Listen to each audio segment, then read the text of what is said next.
नमस्कार दोस्तों। आज हम पढ़ेंगे अशोक के अभिलेख। तो अशोक के अभिलेख पढ़ने से पूर्व मैं कुछ बातें बता देता हूँ जो कि महत्वपूर्ण है।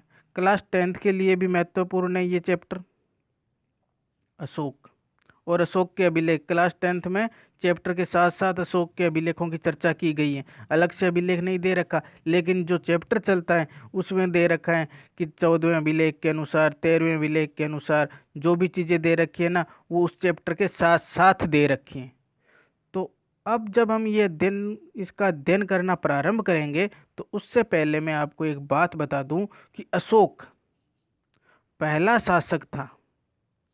पहला शासक था या राजा था जिसने अपनी जनता को अभिलेखों के माध्यम से संबोधित किया था। अभिलेखों के माध्यम से संबोधित करने वाला पहला शासक अशोक। कंपटीशन एग्जाम की दृष्टि से भी वेरी वेरी इंपॉर्टेंट और क्लास 10th की दृष्टि से भी वेरी वेरी इंपॉर्टेंट। उसके बाद में इसकी प्रेरणा इसे कहाँ से मिली थी 10th वालों के लिए छोटे क्वेश्चन के रूप में, बड़ा ही महत्वपूर्ण और अच्छा क्वेश्चन। इसकी प्रेरणा, अभिलेख लिखने की प्रेरणा अशोक को मिली थी, वो मिली थी डेरियस नामक राजा से। डेरियस, ये डेरियस प्रथम था, ये ईरान का राजा था। इसने अपनी जनता को, ईरानी राजा, इसने अपनी जनता को अभिलेखों के माध्यम से संबोधित किया था, डेरियस प्रथम ने। ठीक है, ये डेरियस प्रथम। तो जो छोटा क्वेश्चन बनता है वो ये बनता है कि अशोक को अभिलेख लिखने की प्रेरणा कहाँ से प्राप्त हुई थी। तो ईरानी राजा डेरियस प्रथम से अशोक को अभिलेख लिखने की प्रेरणा प्राप्त हुई थी। अब अशोक के अभिलेख कौन सी लिपि में है? तो अशोक के ज़्यादातर अभिलेख हैं वो अभिलेख ब्राह्मी लिपि में प्राप्त हुए हैं, क्योंकि सबसे ज़्यादा हिंदुस्तान में मिले हैं और इसी कारण ही ये कौन सी लिपि में प्राप्त हुए हैं? ब्राह्मी लिपि में। अब ब्राह्मी लिपि कौन सी होती है ये आपको हिंदी वाले सर बताएंगे, लेकिन थोड़ा सा मैं बता देता हूँ कि जो ब्राह्मी लिपि होती हैं वो बाएं से दाएं लिखी जाती हैं। बाएं से दाएं लिखी जाने वाली लिपि ब्राह्मी लिपि कहलाती हैं। तो अधिकांश लेख इसके जो मिले हैं वो ब्राह्मी लिपि के अंदर प्राप्त हुए हैं।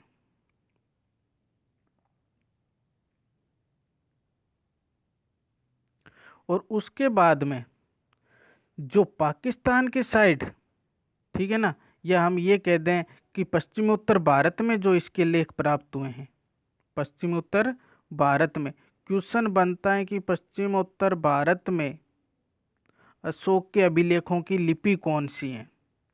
तो वो है पश्चिम उत्तर भारत में खरोष्टी लिपि।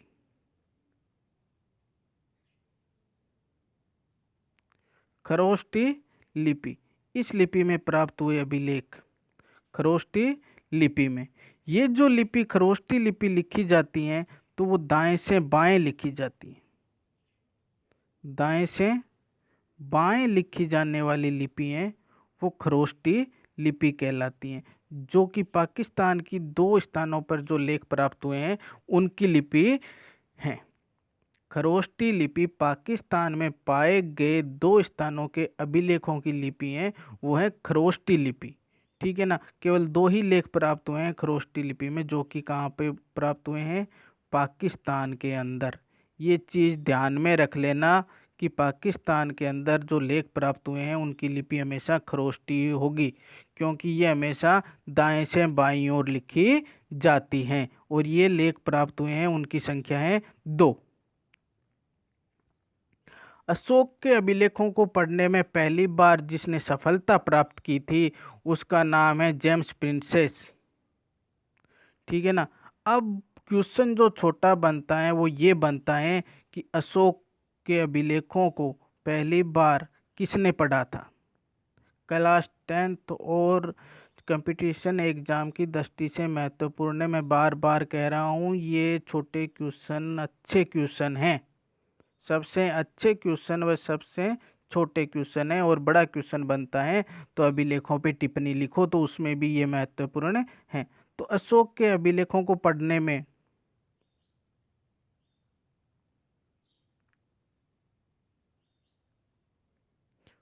में जिसने सफलता प्राप्त की थी वो की थी जेम्स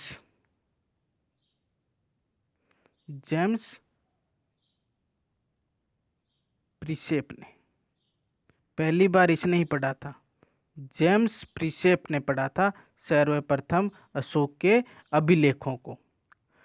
अब जो अगला लेख आता है वो टोपरा से दिल्ली लाए गए एक स्तंभ लेख पर 7 लेख एक साथ उत्कीर्ण किए हुए मिले। टोपरा से दिल्ली लाए गए एक अभिलेख पर 7 लेख हैं, वो एक साथ उत्कीर्ण किए हुए मिले हैं। अगर अब कोई क्वेश्चन ऐसा बन जाए, ठीक है ना, कि अशोक के अभिलेखों की लिपियां बताओ, ऐसा अगर क्वेश्चन बन जाए तो अशोक के जो अभिलेखों की जो लिपियां है ना, लिपियां वो 4 हैं, क्योंकि भारत के बाहर भी उसके अभिलेख प्राप्त हुए हैं। तो सर्वाधिक जो मिले हैं लेख वो तो मिले हैं ब्राह्मी लिपि में। सर्वाधिक जो लेख मिले हैं वो मिले हैं ब्राह्मी लिपि में। तो अशोक के अभिलेखों की जो लिपियां हैं वो हैं 4। नंबर वाइज मैं आपको बता देता हूँ। पहली है ब्राह्मी लिपि, दूसरी है खरोष्टी लिपि,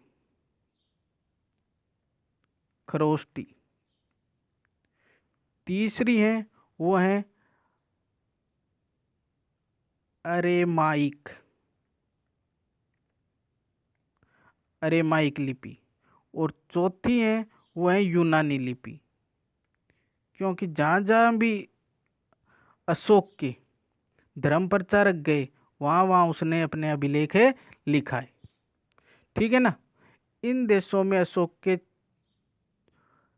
को मौर्यों के लेख मिले हैं, ठीक है ना। 4 मौर्यों के लेख भी मिले हैं। अशोक के अभिलेखों की भाषा कौन सी थी? अब आती है बारी भाषा की। अब आती है किस भाषा की बारी? तो प्राकृत भाषा, अरेमाइक भाषा, क्योंकि बाहर भी मिले हैं। अरेमाइक इंडिया में मिले थे, उनकी प्राकृत भाषा, अरेमाइक भाषा और यूनानी भाषा, ये इनकी भाषा थी। लिपि तो मैंने आपको 4 बता दी और भाषाएं मिली हैं वो 3 मिली हैं अशोक के अभिलेखों की भाषा। ध्यान रखना, बार बार बोल रहा हूँ, इतना कोई नहीं बताएगा। किसी का वीडियो उठा के देख लेना अगर इतना बताया हुआ हो तो, ये गारंटी है मेरी, ठीक है ना। ओवर कॉन्फिडेंस होने की बात नहीं है, इतना किसी भी वीडियो में आपको नहीं मिलेगा। चलो आगे, अब हम लेखों पे चर्चा करते हैं। तो अशोक के जो लेख मिले हैं वो मिले हैं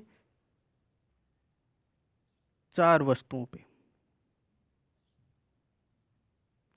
अशोक के लेख 4 वस्तुओं पे मिले हैं, ठीक है ना। तो पहला है शिला अभिलेख, नंबर वाइज शिला पे मिले 4 वस्तु। पहली वस्तु हो जाएगी शिला, दूसरी हो जाएगी स्तंभ, तीसरी हो जाएगी गुहा और चौथी हो जाएगी मृदभांड।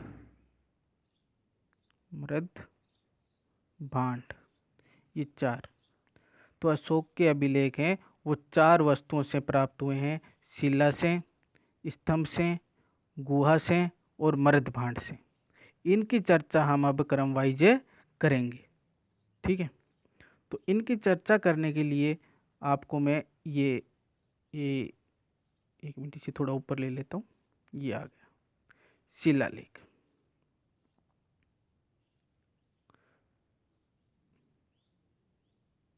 शिलालेख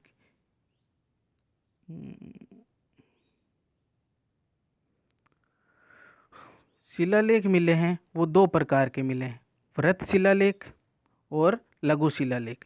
इन लेखों की संख्या 14 है, ये 8 स्थानों पर मिले। छोटा क्वेश्चन, वृत्त शिलालेख वृहद शिलालेख कितने स्थानों पे मिले हैं? तो 8 स्थानों पे मिले हैं। संख्या कितनी है? 14।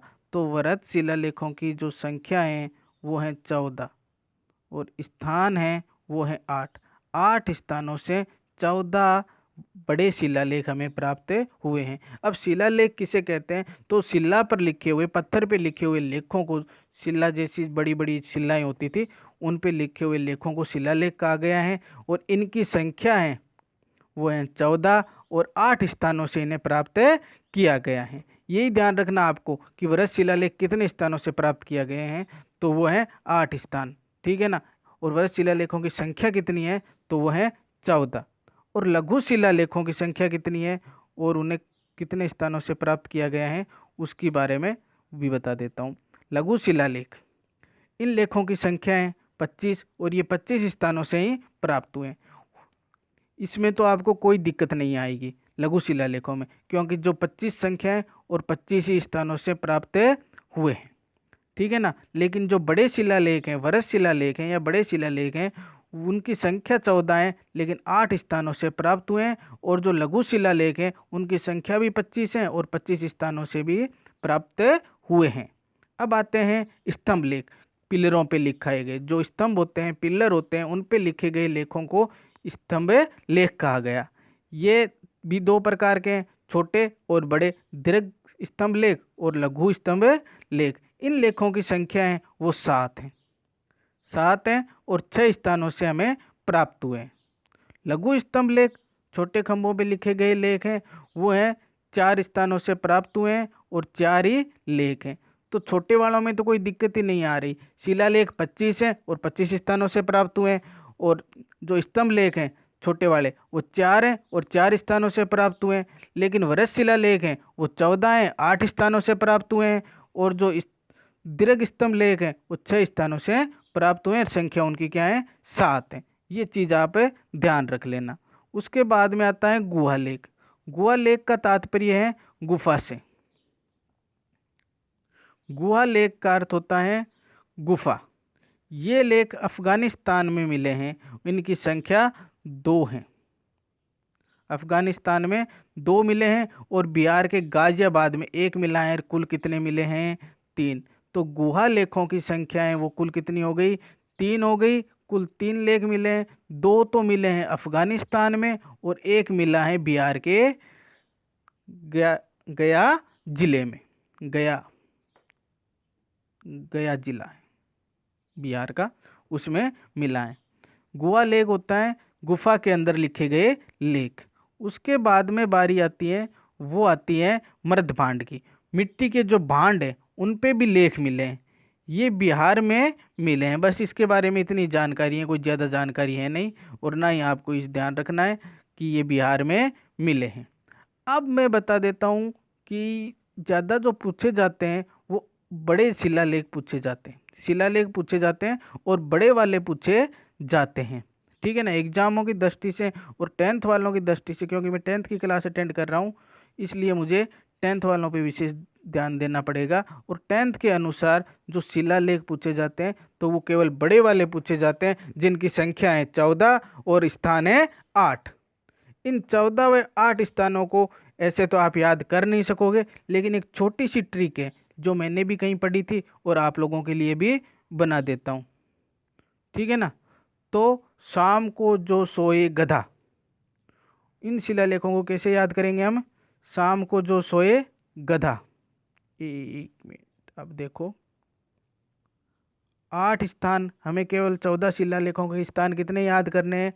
8 याद करने हैं, ठीक है ना। तो शाम को जो सोए गधा हो गया।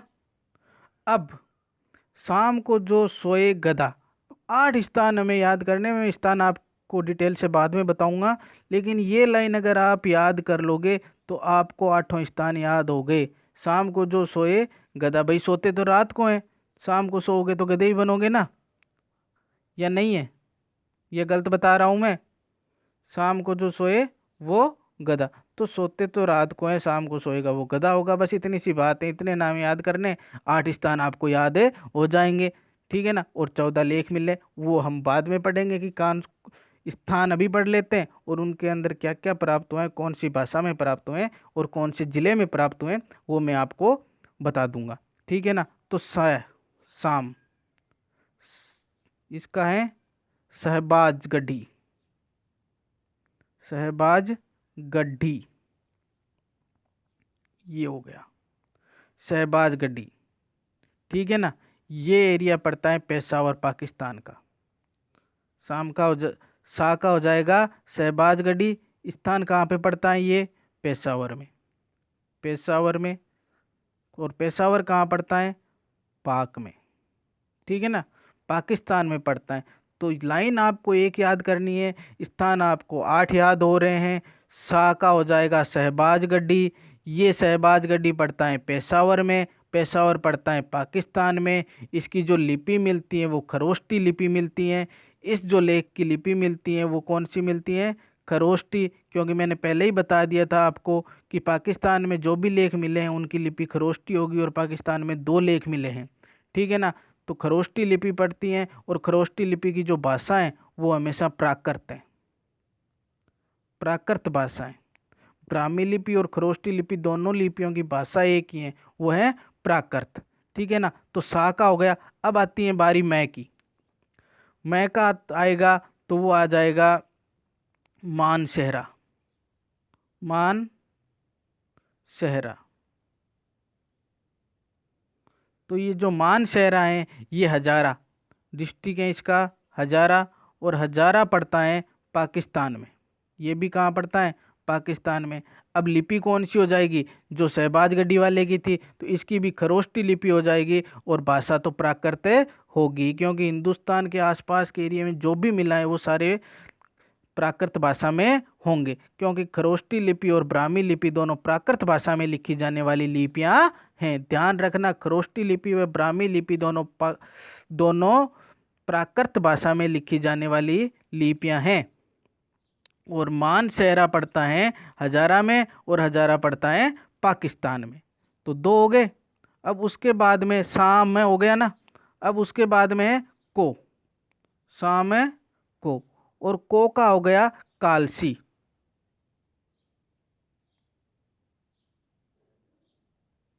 को का हो जाएगा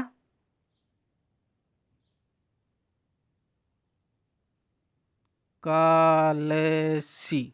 ये को का हो जाएगा कालसी। और कालसी पड़ता है देहरादून में। कालसी पड़ता है, वो पड़ता है देहरादून में। जब ये देहरादून कहाँ आ गया? अब भारत में आ गया। ठीक है ना, देहरादून। और देहरादून पड़ता है उत्तराखंड में। आपको इतना लंबा चौड़ा याद नहीं करना है 10th वालों के लिए कि देहरादून कहाँ पड़ता है, इतना ही याद रखना है कालसी। ठीक है ना। और कालसी कहाँ पड़ता है? भारत में। तो भारत में पड़ता है कालसी, क्योंकि देहरादून, देहरादून उत्तराखंड में और उत्तराखंड है भारत में। और भारत में पड़ता है तो इसकी लिपि हो जाएगी ब्राह्मी, ब्राह्मी लिपि हो जाएगी। और ब्राह्मी लिपि हमेशा कौन सी भाषा में लिखी जाती है? प्राकृत भाषा के अंदर लिखी जाती है। ठीक है। अब उसके बाद में शाम को जो आगे जो आएगा अब। ठीक है ना। अब क्या आएगा? जो आएगा। तो जो का हो जाएगा जोगढ़,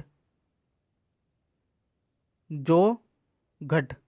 और जोगढ़ है, 2 स्थान पड़ते हैं, ये दोनों ही उड़ीसा में पड़ते हैं। ठीक है ना। लेकिन हम शाम को जो सोए इस हिसाब से पढ़ रहे हैं ना, तो पहले जोगढ़ पढ़ लेते हैं। तो जोगढ़ है वो पड़ता है उड़ीसा के अंदर, उड़ीसा। और उड़ीसा आपको पता है कहाँ है? भारत में। तो भारत में है तो इसकी लिपि कौन सी हो जाएगी? ब्राह्मी। ठीक है, ब्राह्मी। अरे बावड़ों, ठीक है ना, ब्राह्मी लिपि हो जाएगी। और भाषा कौन सी हो जाएगी? भारत के अंदर प्राकृत। ब्राह्मी लिपि कौन सी भाषा में लिखी जाती है? प्राकृत, प्राकृत भाषा में लिखी जाने वाली लिपि है ब्राह्मी व खरोष्टी। ठीक है। चलो, अब आ गया अपना जोगट आ गया। अब सोपार। शाम को जो सोए गधा, तो सो का हो जाएगा सोपार।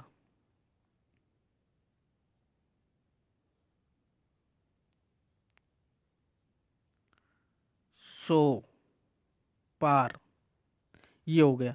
और सोपार पड़ता है वो महाराष्ट्र में पड़ता है, महाराष्ट्र, ठीक है ना। और महाराष्ट्र आप लोगों को पता है कहाँ पड़ता है, भारत के अंदर। और भारत में पड़ता है तो लिपि कौन सी हो जाएगी, ब्राह्मी। कौन सी हो जाएगी, ब्राह्मी, ब्राह्मी लिपि हो जाएगी। और भाषा कौन सी हो जाएगी, प्राकृत। आठ आसानी है, ज़्यादा नहीं है, बोर मत हो जाना। और सो के बाद में आएगा ए, शाम को जो सो ए का हो जाएगा एरनगुड़ी।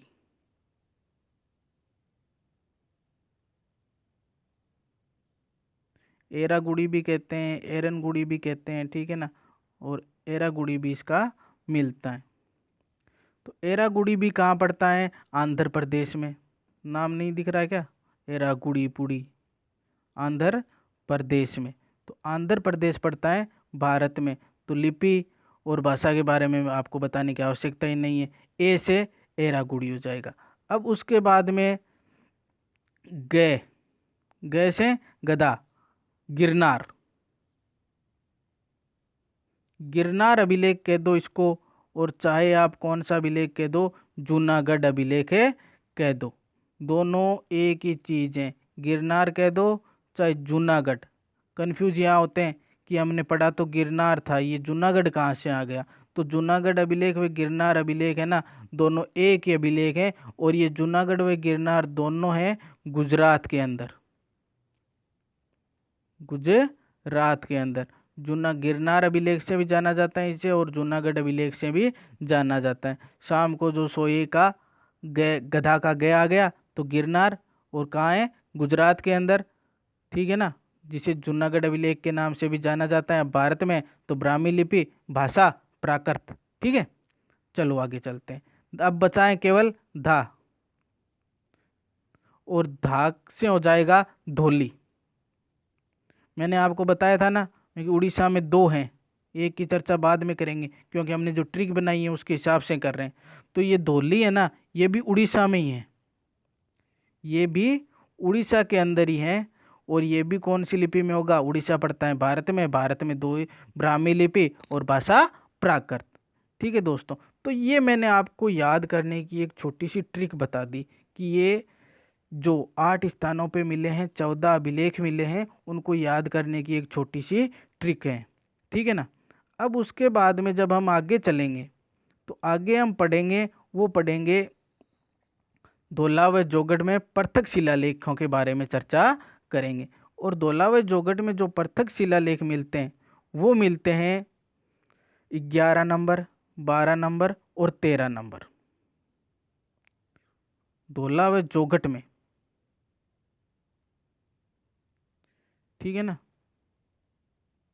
धौली व जोगढ़, जोगढ़ के अंदर पृथक शिलालेख मिलते हैं, ठीक है ना। सॉरी, 11, 12 व 13 नंबर नहीं मिलता, कहीं भी नहीं मिलता। और जोगढ़, धौली व जोगढ़ में पृथक शिलालेख मिलते हैं, मतलब अलग अलग शिलालेख मिलते हैं जिन पे एक एक लेख ही मिलता है। लेकिन उसमें क्या है, 11, 12 और 13 नंबर जो शिलालेख हैं वो लापता शिलालेख है, उनकी जानकारी नहीं है। और इन पृथक शिलालेखों को क्या कहा गया है, तो कलंगी अध्यादेश कहा गया है। धौली व जोगढ़ में जो मिलते हैं शिलालेख, उन्हीं शिलालेखों को, वेरी वेरी इंपॉर्टेंट, कलिंगी अध्यादेश किन शिलालेखों को कहा गया है, कलंगी अध्यादेश, कलिंगी अध्यादेश किन शिलालेखों को कहा गया है, तो वो शिलालेख हैं धौली व जोगढ़ के। धौली व जोगढ़ के जो शिलालेख हैं उन शिलालेखों को कलिंगी अध्यादेश, कलिंग अध्यादेश कहा गया है। ध्यान रखना 10th वाले व जो पुलिस की रीट की जो भी तैयारी कर रहे हैं उन सभी के लिए हैं कि कलिंग अध्यादेश हैं वो धौली व जोगढ़ शिलालेखों को कहा गया है, ठीक है ना। ये चीज़ आप जरूर ध्यान रखना। अब पृथक जो लेख मिले हैं उसमें अशोक कहता है, उसमें अशोक एक बात कहता है, वो ये कहता है कि समस्त प्रजा मेरी संतान है। ठीक है ना, समस्त प्रजा क्या है, मेरी संतान है, और मैं इसके कल्याण के लिए कार्य करूँगा। ये उस पृथक शिलालेख के अंदर अशोक कहता है। अब मैं आपको एक बात बता दूं कि ये जो शिलालेख है उसकी चाहे आप स्क्रीनशॉट लेना चाहो तो ले लेना। ये रहे शिलालेख, ये रहे, ये सारे शिलालेख आ जाएंगे, सारे के सारे शिलालेख। ठीक है ना, वर्त शिलालेख मिले हैं, वो 14 स्थानों पर मिले हैं। 14 लेख मिले हैं, 8 स्थानों पे मिले हैं। शहबाज गड्डी, ये सारे के सारे नाम आ जाएंगे। तो शहबाज गड्डी का आ जाएगा शाम को जो मैं को जो सोए, शाम को मैं को जो सो ये गए, और ये धा, शाम को जो सोए गधा। तो ये आप इस प्रकार ट्रिक सेट कर लेना और अपनी कॉपी में लिख लेना। ठीक है ना, ये साफ दिखा देता हूँ मैं आपको। शाम को जो सोए गधा, बार बार बोल रहा हूँ, ध्यान रखना और लिख लेना। उसके बाद में जो आगे की चर्चा है लेखों की, ठीक है ना, एक एक लेख को खोलेंगे, उसमें उसने क्या लिखा है, क्या कहा है, ये हमें अगले वीडियो में पढ़ेंगे। 2 पृथक शिलालेख मिले हैं, उनके बारे में मैंने बता दिया। तो पहले लेख में अशोक कहता है कि समस्त प्रजा समस्त प्रजा मेरी संतान है, और मैं उनके कल्याण के लिए कार्य करूँगा। दूसरे अभिलेख में ये कहता है प्रजा कल्याण के लिए किसी भी वक्त तैयार हूँ, मैं किसी भी वक्त तैयार हूँ। ये 2 बातें पृथक शिलालेखों में लिखी गई हैं। तो आपको ये पृथक शिलालेखों में क्या लिखा गया है तो उसके बारे में पूछ लिया जाए तो समस्त प्रजा मेरी संतान है के समान है, और मैं उनके कल्याण के लिए कार्य करूंगा। और दूसरे लेख में ये लिखता है मैं प्रजा कल्याण के लिए किसी भी वक्त तैयार हूँ। ये कहाँ से मिले हैं, कलिंगी अध्यादेश से मिले हैं। ठीक है ना, ये दोनों अभिलेख। अब बाकी के अभिलेखों की चर्चा हम अगले वीडियो में करेंगे। धन्यवाद, अपना ध्यान रखना, और चैनल को थोड़ा बहुत सब्सक्राइब भी किया करो, लाइक भी किया करो, ताकि हम और बेहतर करने के बारे में सोचें। अगर यहाँ तक सीमित रहा तो मैं जल्दी इसे बंद कर दूंगा, कोई ज़्यादा बड़ी बात है नहीं। ठीक है ना, धन्यवाद।